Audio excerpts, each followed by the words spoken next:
stubborn. Okay, they've objected, you've come back calmly, rationally, shared them the evidence. Here we go, and they're still sticking to their guns. Okay? You see, Mr. and Mrs. Seller, finding an appropriate price for the home is not an abstract philosophy. We have the opportunity to know and understand what buyers in your area are doing. We have the evidence right here in front of us. We've gone through it. So you'll see the solds, the actives, and the expireds, the rejected properties, the dreamers, and the successful sellers. In which category would you like to be? Rejected, unrealistic, or successful? And at this point, you might as well be direct. Nice, likable, approachable, but very direct, because it's about to slip away. Great. Presuming that they say, well, we want to sell it, we want to be successful. Then the absolute highest I would be comfortable listing the home for is X. Is that agreeable to you? And that number should be the top of your realm of justification. Again, there's some art to it, and maybe it's somewhere between 185 and 190, somewhere, we're not sure. They want to come in, they would agree to 191, 192. That's a little high, but it's within the realm of reason, okay? Know your number before you go in. If they want to come in at 210, and you know market's 185 to 190, that's a walk-away number. Know your number before you go in, okay? If they say yes, okay, yeah, 192, all right, we'll go with that. If that's your highest number you'd be comfortable listing, okay, we'll do that. Verify that the agreed upon price will satisfy their appropriate needs. You've already talked through their needs out of the transaction. At 192, are they going to net what they need? Okay? If yes, great. If not, then they either need to adjust their plans accordingly, and that might even mean not listing the home. Okay? That's a possibility. Once you've verified that it will meet their needs, then you need to ask, how will you feel if the home sells tomorrow? Because they've been pushing for a higher price, right? You've got them down within the realm of reasonable. If it sells tomorrow, what's going to be their first thought? That's right, that doggone realtor talked me down to a lowball price. She just wanted to sell it fast. She doesn't really care about me, okay? You want to have this conversation up front. One of our core beliefs, conflict only arises when expectations differ. So let's get it out there. If your home sells tomorrow, how are you going to feel about that? Okay? And there is some dialogue, I think it's actually here in the manual where we talk, it's going to show up on subsequent pages, where we talk about the fact that we don't control when the right buyer shows up. We only control if they show up. Because we do cause homes to sell by price and exposure, but we can't control when. Okay, so we have that dialogue. And I'll give that to you. It'll be very clear. Now, what if they say no? No, 192? Absolutely not. We want 205. If you're not going to list at 205, here's our dialogue for that. Do you remember back at the beginning of our conversation when I told you that I was here to create a win-win working relationship? I think we may have just violated that agenda. And you know, I hate to say that because I really want to help you.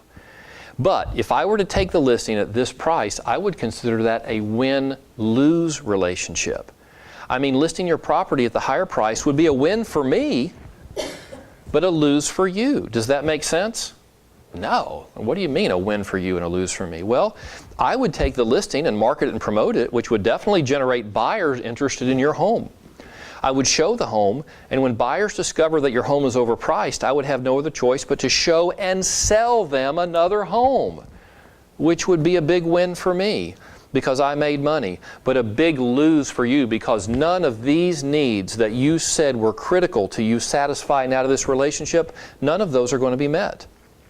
Again, tell me, how important are these needs to you? If so, let's get reasonable. Let's proceed. Now, shouldn't we agree on a win-win relationship from the start by pricing the home at a price we know we can justify? Okay, so there we go. That's hard dialogue. Could some of y'all, It's not hard to internalize. It may be hard to actually say face to face. How do y'all feel about that? I think it's good stuff. Dialogue takes a bunch of different directions, so you have to deal with what the circumstances are, but it's, certainly good to have and follow. Yeah. You don't want to listen to this too long. Yeah. You have to know what you're talking about and make them feel like you know what you're talking about. Yes. Or they're not going to trust in you. Yeah. I think some of y'all were here when I told the story that the house in my neighborhood that I thought I had, another RE/MAX agent sign showed up in the yard. I still don't know why, but I suspect it's because I had already met with them. They weren't ready to go on the market, but we'd already had a pricing discussion, and I had shared with them the actual market value of the home, which I know intimately. I sell most of the homes in the neighborhood. And they came in, they priced at $20,000 over market. Should be $170,000, they came in at $190,000. So it may have simply been that they were justifying their need for a higher price without regard to market value. So that could be it. I didn't have the walk-away conversation. I thought they were trusting me, and I presented the logical, tangible evidence. I even showed them a key mistake with Harris County Appraisal District that had the home listed as 800 square feet larger than what it is. But I suspect that's what it was. They wanted more money, and the other agent told them he could get it. I know he told them he could get it behaviorally. Behaviorally, he told them because he took the listing at that price.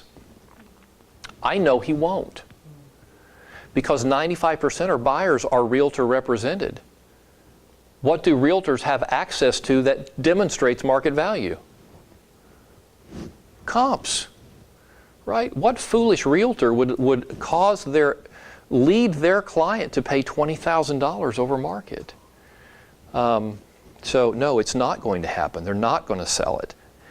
They will sell it at market value and not a penny more. Okay, page 12. Big house, small house. This is some great dialogue, and if some of y'all like to draw, you're going to find this very helpful. Okay, the message is delivered, this big house, small house message, when sellers want to list in the wrong range or want to start high and then come down. That range dialogue, what that means is when you have done your comps, you've identified within the neighborhood high, mid, and low among the actives, the expireds, and the solds, and identified what causes some homes to sell for more than others or to be legitimately priced higher than others. And maybe it's condition, amenities, location, etc. And let's say that they're going to be between the high and low in the actives, but they should really be at the low end and they want to price at the high end. Okay, they're within the range, but really at the wrong end of the range. How do you speak into that? Okay, the seller's perception is that a buyer will want to pay an above market price for their home. Your goal is to help the sellers realize that by pricing the home above market, potential buyers who can afford their home will never see it, and those who do will be comparing it to other homes that are realistically priced. So let's say the seller says, well, my home is better than others, priced at $250,000. So here's what you say. I appreciate that, and I agree with you that you have a beautiful home. People will be proud to live here. However, it's been my experience that if we price the home at $275,000, because they say their home is better than homes priced at $250,000, so they want to go to $275,000, here's what will happen. And you literally draw on a piece of paper a big house and right next to it a little house. A big square with a roof, small square with a little roof. Okay? Here's what will happen. Buyers who are ready, willing, and able to pay $275,000 for a home will be the ones viewing your home, right? People wanting to pay $275,000 are doing a search. Their realtors doing a search for homes in that price range, and they're going to come see your house. But they're going to be comparing it to other homes that are priced at $275,000. And what they're going to discover is that they can get more bang for their buck with the other homes. Because yours is a $250,000 home and they're comparing it to $275,000. So your home is not going to come off well by that comparison. But here's the double edge of that sword. Buyers who are ready, willing, and able to pay $250 for your home. They're willing to give you market value for your home. They're never going to see it. Because people who are shopping for homes in the $250,000 price range don't go looking at 275s. So the people who see your home aren't going to buy it. And the people who would buy your home are never going to see it. Do you think that would be powerful dialogue in that situation? That's why overpriced homes linger on the market. The people who can buy them and want to buy them never see them. Okay? All right, I'm on page 13. You reap what you sow. Seller. Hey, we want to list at $275 for a few weeks and then come down to $250. Okay, let's test the waters. I appreciate that. However, this is good dialogue, the first 30 days your home is on the market are the most crucial. You see, it's been my experience, if we start the home at $275, here's what's likely to happen. And you go through this big house, small house dialogue again. Then I'm going to skip down to that third paragraph. During these same crucial weeks, there will be buyers who are ready, willing, and able to buy your home who will never see it because their agents aren't going to show them homes that are $25,000 above their price ceiling. We'll also lose these buyers forever because they will either buy another home or wait to hear from their agent, who will typically only search new listings and not price updates. I'm not sure I would actually say that, because when I'm representing buyers, I pull, when I run updated searches, I look for everything that's dropped into that range. Nevertheless, doesn't it make sense to select a price we can justify so the people who are ready, willing, and able to buy it will see it? I mean, can we really afford to miss a majority of the qualified buyers for your home when their interest is at peak level? And I would look at days on market in this neighborhood. If it's typically 30 days on market, which is not unusual in the markets that we sell in, we can say, do you realize that by the time we are willing to get to market value, we will already have missed the average marketing period when homes go under contract? This home is going to be stigmatized by the time we get to market value as a home that's lingering on the market. And both buyers and realtors are going to think there must be something wrong with it, when the only thing that was wrong is that it was overpriced. Okay? This will help you. This will make you money. Okay, beware of sellers who refuse to acknowledge simple logic. Page 14. We still think our home is better, they say, and have an unexplained need to price it $25,000 over market. They won't actually say unexplained need, but they'll be adamant. They'll be stubborn about that. Okay? Here's your dialogue. Well, we could list a home $25,000 over market value, but in doing so, let me define for you who would be our new target market. Who would buy a home $25,000 over market? Here we go. A cash buyer, right? Because anybody who finances, they're going to have an appraisal, and the lender's not going to lend on a home that's overpriced. Okay? They're not going to lend up to the value or up to the contract price. So they have to be a cash buyer, number one. And two, they must have an unexplained need to pay $25,000 over market value. Now, how many of those buyers do you think are out there running loose in the market? Okay?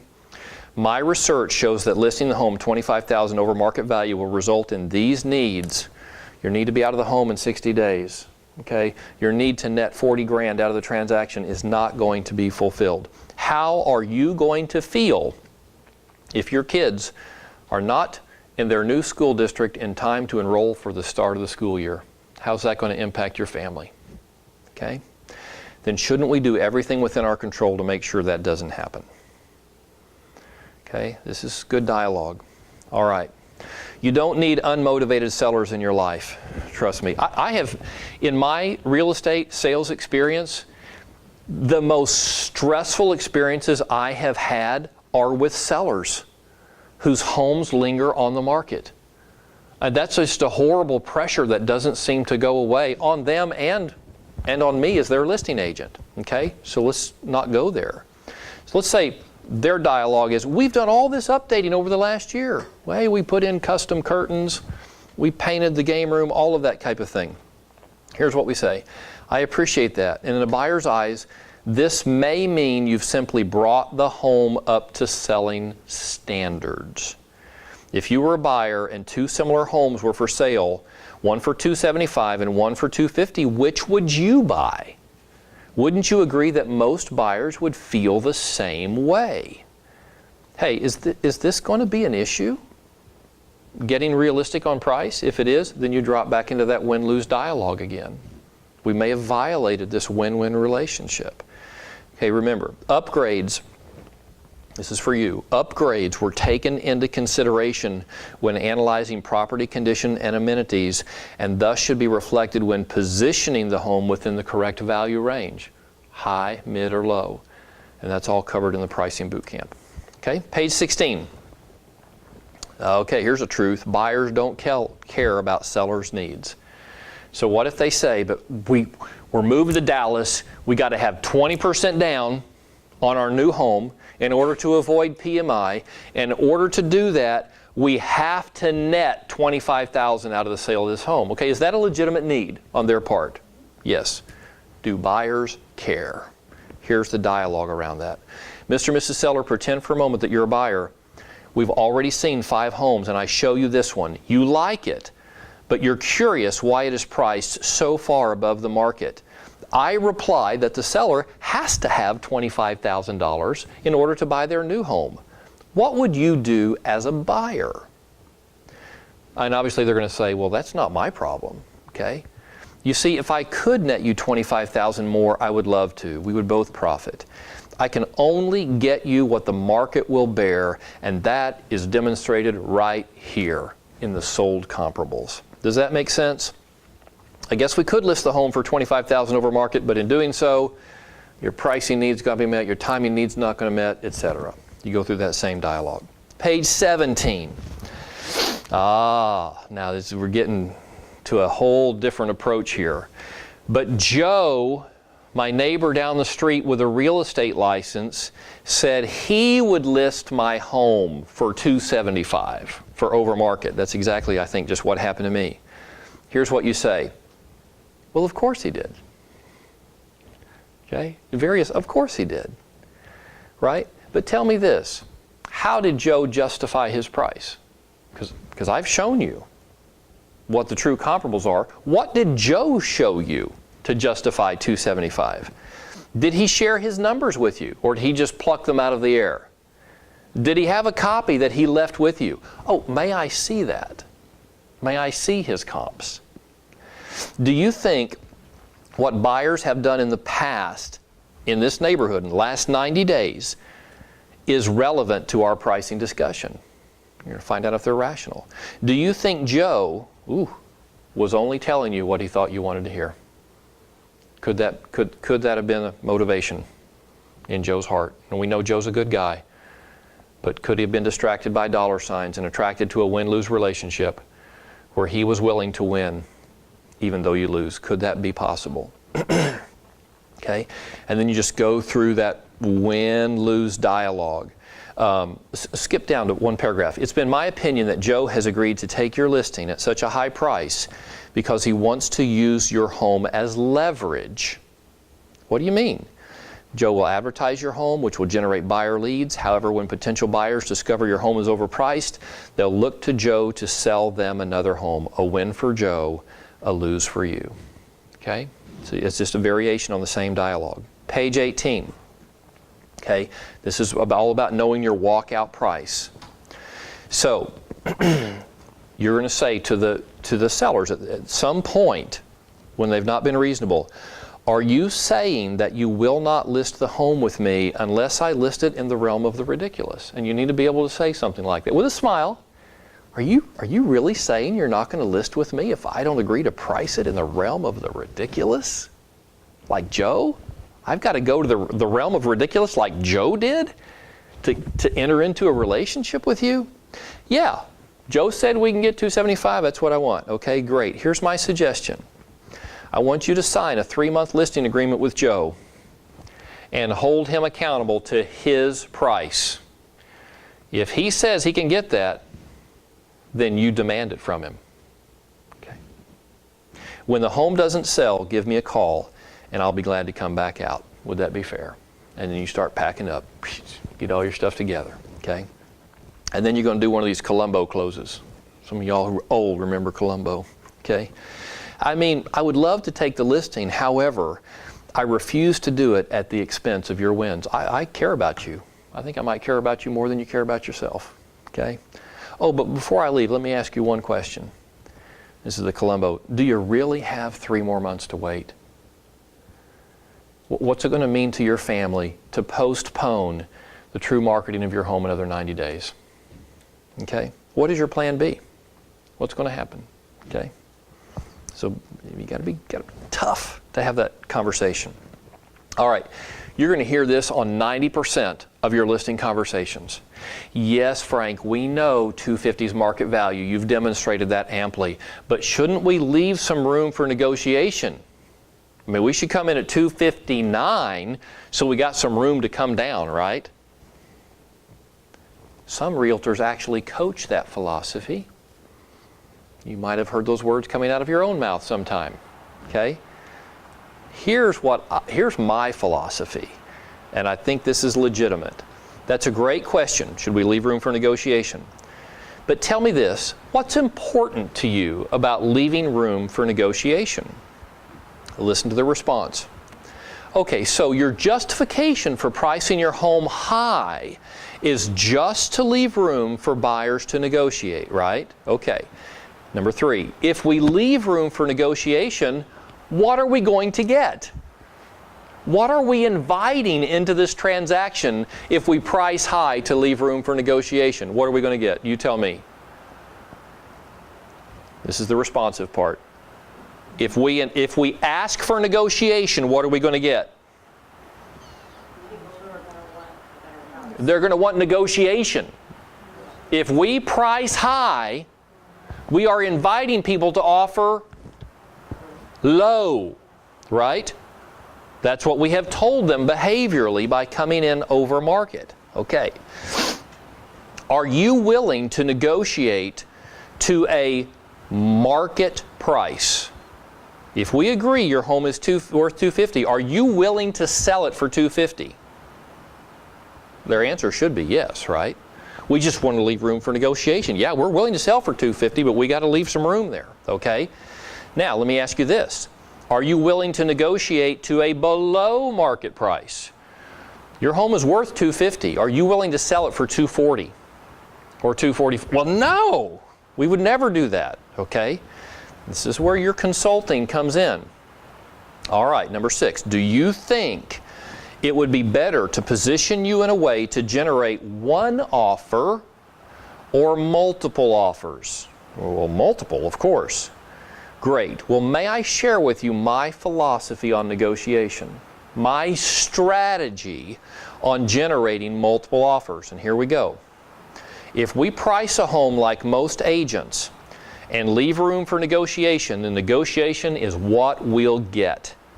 Because we're priced like everyone else in the market, every agent leaves room for negotiation, okay? That's why 90+% of the homes listed on the MLS right now do not sell for list price. The agent padded the price to leave room for negotiation. Because we're priced just like them, we may generate an offer, one offer, which really weakens our negotiating position. And because of our weakened position, the price typically gets negotiated down to or at below market value. And just think about that for a moment. We know the house is $10,000 high. What's the buyer's agent likely going to come in with their offer? $10,000 low. Because they're going to know the value, they're going to run the comps, and we're going to try to meet somewhere in the middle at market value. But the problem is it doesn't always get back to market. The buyers aren't going to pay over market. They're sure going to fight tooth and nail to get it under, to get it less. Okay? It's been my experience, if we price the home directly on market, we create an illusion in the market. Because so many agents overprice their listings, a house priced directly on the market appears to be a deal. It appears to be lower than everybody else, giving us a better chance to generate multiple offers that could drive the final agreed upon price above list price. Now understand the home will only appear as a deal. It's not actual deal because it's actually priced right at market. But because everybody else is overpriced, it creates this illusion, oh my goodness, there's a bargain to be had in this neighborhood. Okay? We know it's not underpriced because we have used the 7-step pricing strategy to arrive at the proper price entry point. Does this make sense? So which pricing strategy, you're giving them an opportunity to self-discover, which pricing strategy has a better chance of satisfying your specific needs? Where do you think we should price the home? How many of you all, by the way, have used a strategy like this? Price at market. Would you agree it is a minority? Say yes. You know it is, right? Because I can tangibly back that up. Pull any set of comps on any neighborhood, drop all the way down to the solds, run your Lightning CMA, and look at sale price to list price ratio. I have never seen a set of comps where it was 1 or better. That the average for the neighborhood over a period of time was 1 or better. I've never seen it. It's typically 98, 97, somewhere in there. So they're pricing 2 to 3% over market and then coming down. Question? Objections? Feedback? I know I'm pushing some of y'all on this, but So I have a question. yes. It doesn't really have to do with, it does have to do with it. The price of the market, you get your multiple offers, and of course it sells over market, Yep. and then it doesn't okay. So Yeah. you have to educate your seller that, yeah, you're gonna get $5,000 more, but boom, you're gonna have to reduce your price $5,000 when it doesn't raise. Yeah, in my experience, if appraisers can justify a sale price, they will. The majority of my appraisals come in at contract price. And if you list it, and if it's the high, rather than the medium or the low condition, you list it high. Yep. At 250. Yep. You list it for 250 and it sells for 255. Yep. And then you go for that other 5,000, you have to go out in the neighborhood. You mean to justify the appraisal? Right. Yeah. So unless it's a VA, they can look at pricing trends in the neighborhood and take that into account. Trends, upward pricing trends in the neighborhood. Some appraisals, like a VA, they will only look at solds.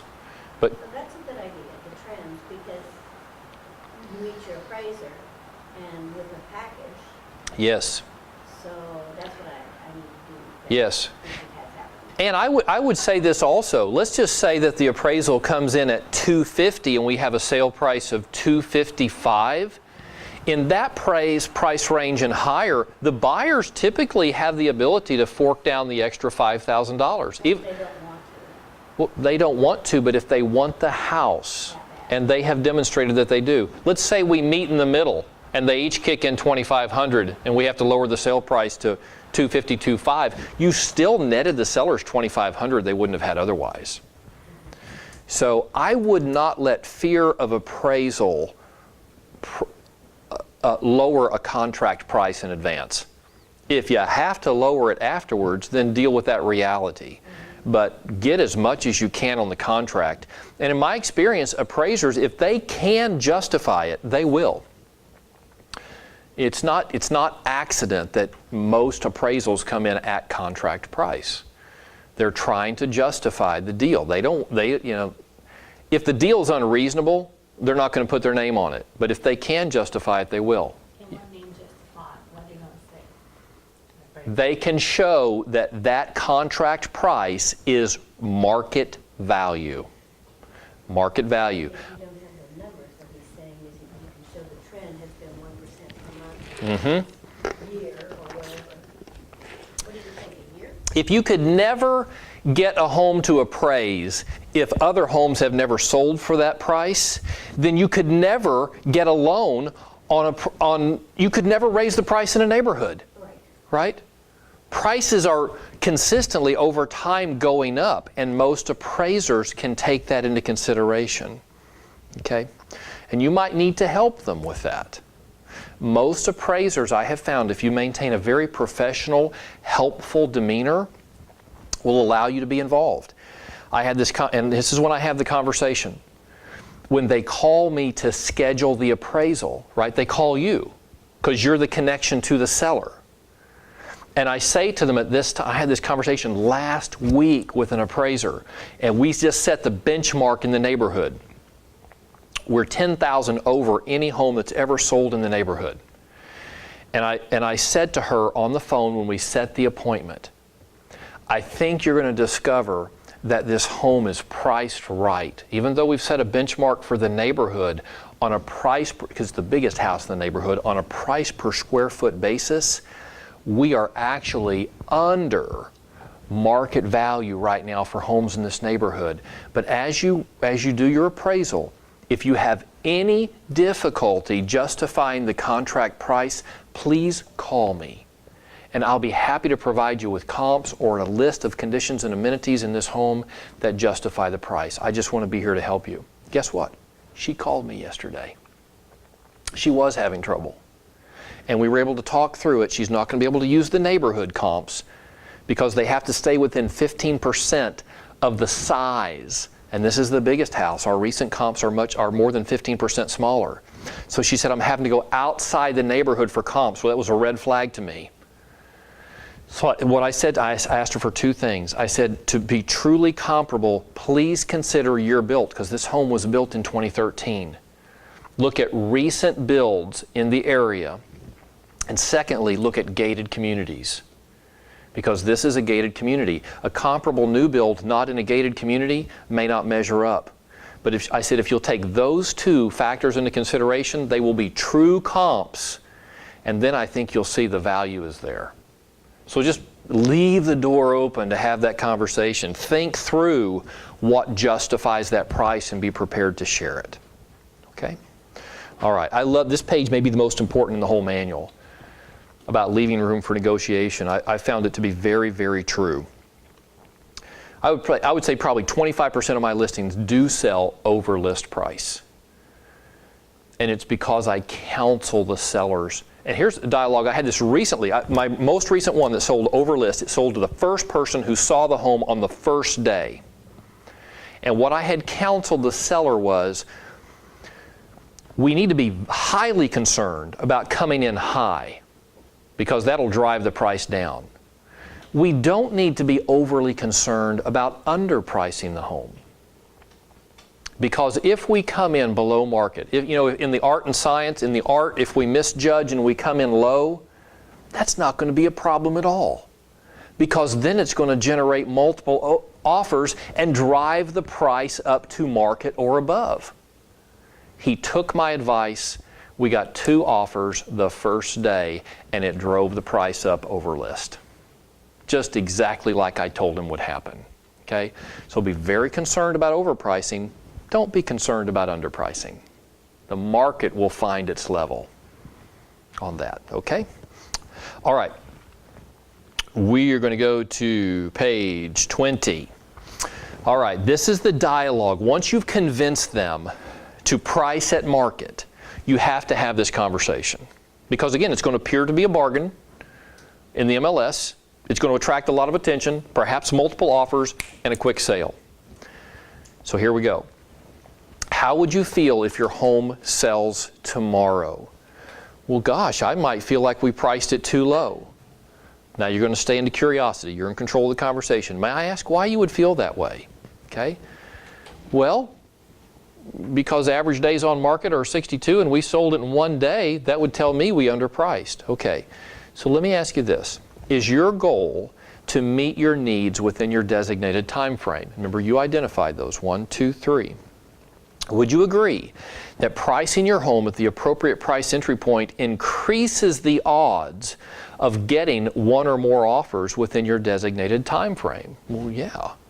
Would you feel your needs were any less satisfied if the offer came on the first day as opposed to the 60th? Well, no. We agreed that satisfies my needs. So I guess the point is that all the research we just analyzed ensures us of the most appropriate price entry point.